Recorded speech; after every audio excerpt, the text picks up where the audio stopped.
Hello everyone, welcome to FARRELL Rugby on FARRELL Sports. And some breaking news. Andy Farrell has been appointed the British and Irish Lions coach for the 2025 tour to Australia. News coming out just within the last 20 minutes, and pretty big news.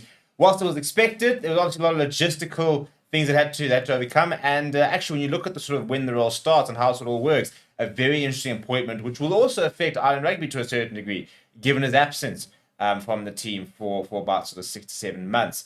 It's a very exciting performance. So when we go through the press release, talk about exactly when he starts his tenure, for example, or how it's going to work, for example, and if it's a good decision, if it's a good appointment or not.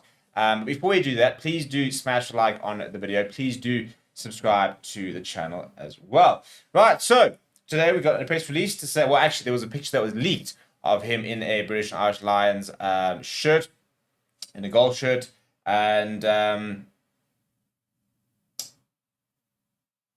that was sort of linked to, on social media. So a lot of people were sort of busy talking about, well, that's the cat out of the bag, and we're kind of waiting. Well, when will there be a official announcement? Well, the official announcement came very shortly after the photo was actually leaked.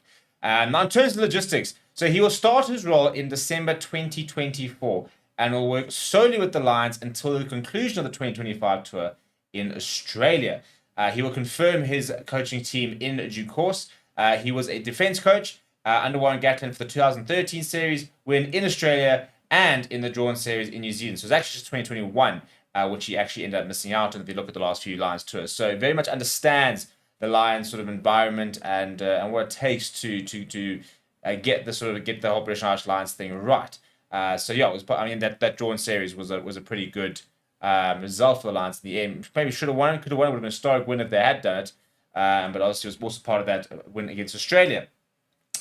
So he was selected by a whole panel, which included the British and Irish Lions CEO, a couple of former players, including, for example, the likes of Brian Driscoll, Suyin McGeecham, and Nigel Redman. And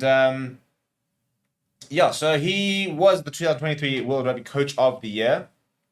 Entirely sure how you get that when Jacques Nienaber wins the World Cup. But anyway, and he's obviously had a brilliant success with Ireland. Now, the reason that this appointment is so interesting is because of the fact that it starts in December 2024, which means that he will not be involved in Ireland for the 2025 Six Nations. So who will take charge? Whether it'll just be a case of an assistant, for example, that'll, I'm sure, will be arranged, but he will not be involved in the Ireland setup for next year's Six Nations. So that's kind of sort of the biggest thing, is that he will be solely focused on the British and Irish Lions. So if you hear from Ben Culverley, who's the British and Irish Lions CEO, he says as follows: "We are delighted to announce Andy Farrell as head coach of the British and Irish Lions for the tour to Australia in 2025. Andy is without question one of the best coaches in the world and knows what it takes to win a series in Australia, given his involvement in the series win in 2013. His achievements with Ireland in recent years have been exceptional, and his coaching experience at Test match level with Ireland, England, and the British and Irish Lions make him an outstanding candidate for this role. Andy is an excellent appointment for us, and one which we believe will excite players and fans alike. It is clear that Andy has built a very strong connection between the Irish team and its fans, and we are relishing a similarly strong connection being created with the Lions fans in 2025. We firmly believe his appointment puts us in a great position to achieve success in the field, and I'm looking forward to working alongside him as we build towards the tour." He said, "I'd also like to offer sincere gratitude to the Irish Rugby Football Union and its CEO, Kevin Potts, for their support in facilitating Andy coming on board as head coach." Pretty important part of that, to be perfectly honest, the fact that they have accommodated him. Speaking about the appointment himself, Andy said, "It is a tremendous honour and a privilege to be named head coach of the British and Irish Lions. I know how special Lions tour are, having been involved in the 2013 and 17 tours, so I'm delighted to get the chance to lead the team in 2025. There's a wealth of talent across Britain and Ireland, and I'm looking forward to building a team that can deliver the ultimate goal of success in Australia. I also want to thank the Irish Rugby Football Union for their support and allowing me to accept this prestigious opportunity. The British and Irish Lions fan base is really special, uniting supporters from England, Ireland, Scotland, Wales, and beyond, mobilising that sea of red by creating a team that our fans can connect with and be proud of will be a key priority for me and will be crucial to our success."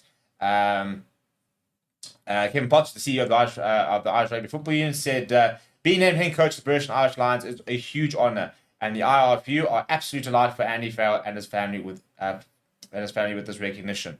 What Andy has accomplished with our men's national team has been exceptional. His leadership, passion, and drive for the game will be a huge asset to the British and Irish Lions, and we're looking forward to supporting him as he takes to this challenge. So he has signed a long-term deal with Ireland Rugby. So, for example, that journey is not coming to an end. But basically, after the end of year tour, and at the end of this year, his attention will switch completely to the Lions. And to be honest, it's going to be a walkover tour. Australia Rugby's in tatters, to be honest. I don't even know how they're going to begin to try and make themselves competitive. So this is going to be one of the easier wins for British and Irish Lions. I think, I'm already predicting a 3-0. I just don't see how Australia can genuinely become competitive in such a short space of time. But maybe they can. Let me know what you think. Any sort of players, any leading sort of candidates for captains, for example. What do you think? Down in the comments below. Please do smash a like on the video and subscribe to the channel as well. Thank you very much for watching. My name is Steve. Chat to you soon.